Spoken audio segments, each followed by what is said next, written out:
Welcome, this is my week 6 intro video, and I think it's probably going to be the last video for this class. There's a couple things I wanted to do, particularly in this video.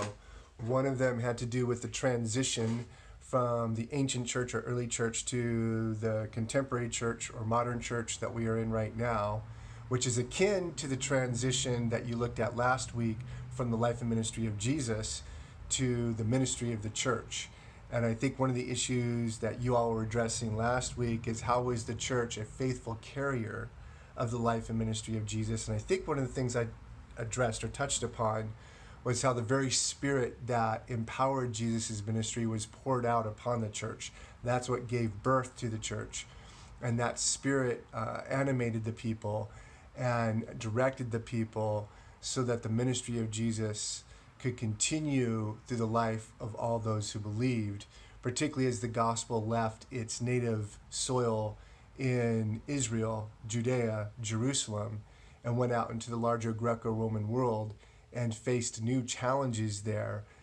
The believers, particularly the leaders, the apostles, had to think about what it meant for the gospel to go out into the larger Greco-Roman world and what was essential to the gospel as they understood it in its original soil, and what was kind of variable or adaptable, what was necessary and what could be let go of, and what could be changed in light of the new conditions of the new cultures that the apostles particularly were facing as they brought the gospel into the larger worlds. So likewise, the gospel has been going throughout the world for many centuries now, and the gospel has encountered different cultures along the way. And we, in the 20th century, particularly here in the United States, particularly here in California, particularly here in Fresno, live in a culture that in many ways is not the same as the culture in which the gospel originally was birthed.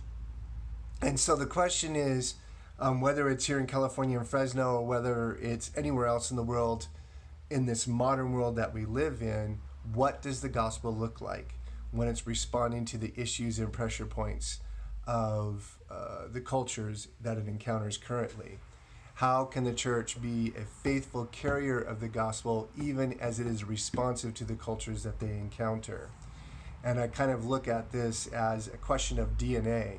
There's an underlying DNA of the gospel that we should be able to identify, even as that DNA in seed form is thrown, if you will, sown into the soil of new cultures, such that when the gospel takes root and begins to grow, it might bear maybe fruit, for lack of a better word, that was on some level unexpected, and yet discerning mind or palate, if you will, can see the underlying DNA, that indeed that is the gospel, as opposed to a perversion of the gospel, which is some of the issues that you see Paul dealing with all the way back to the first century. That during his time, there were other gospels that were creeping up that were, in Paul's words, not a real gospel at all, and he had to challenge that. So those are one of the things that we want to keep in mind as people are seeking to apply the gospel to new cultures, or seeking to apply the gospel to the world around us right now. Is that application a faithful application that's responding to the culture, or is the gospel in responding to the culture actually capitulating to the culture in ways that undermines the integrity of the gospel, which then results in a gospel that's not a true gospel? So that's an act of translation. That kind of is akin to the three worlds that we have been teaching you about, the literary world and the historical world, or the literary dimension and the historical dimension, which Fee describes as, or identifies as, those things that we attend to when we're doing exegesis, which is basically trying to get at the original meaning of the text. And then we have the contemporary world, which I believe Fee refers to as hermeneutics or application. How do we take that original message and apply it to the world that we live in today?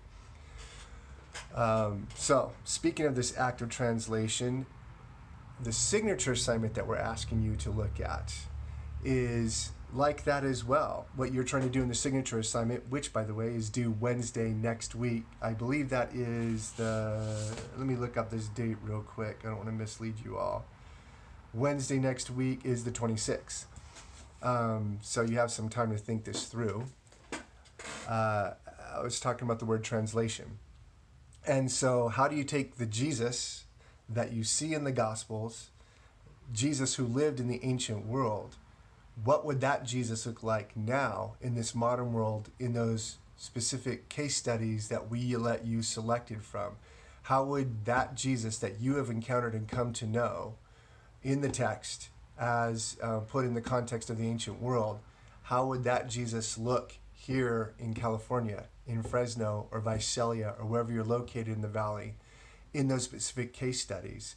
And we expect that there's going to be some kind of continuity, that Jesus was a particular person that had a particular set of characteristics and personalities, a personality, and that he had a mission, and that whatever that mission is taking shape, whether in the ancient world or now, Jesus is trying to accomplish something.